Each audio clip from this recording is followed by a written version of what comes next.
2016ರಲ್ಲಿ Gilli cinema ಚಾನ್ಸ್ಗೋಸ್ಕರ ಊರು ಬಿಟ್ಟು ಬೆಂಗಳೂರಿಗೆ ಬರ್ತಾರೆ. ಬೆಂಗಳೂರು ಕನ್ನಡ ಸಿನಿಲೋಕದ ತವರಿದ್ದ ಹಾಗೆ. ಗಿಲ್ಲಿಯ ಹಾಗೆ ಸಿನಿಮಾ ಅಭಿರುಚಿ ಇರುವ ಎಷ್ಟೋ ಜನ ಇಲ್ಲಿಗೆ ಬಂದು ಜೀವನ ರೂಪಿಸಿಕೊಂಡವರಿದ್ದಾರೆ.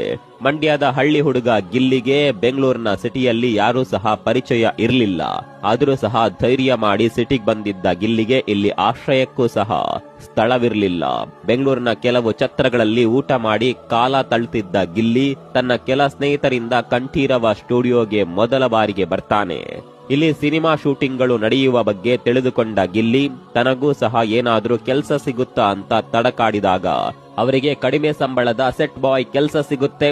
ಅಂದ್ರೆ ಎಲ್ಲೇ ಏನೇ ಕಾರ್ಯಕ್ರಮ ಅಥವಾ ಧಾರಾವಾಹಿಯ ಶೂಟಿಂಗ್ ನಡೆದ್ರೆ ಅದರ ಸೆಟ್ ರೆಡಿ ಮಾಡುವ ಕೆಲಸ. ಗಿಲ್ಲಿಗೆ ಅನೇಕ ಮಾತ್ರವಾದ ಕನಸುಗಳಿದ್ದವು.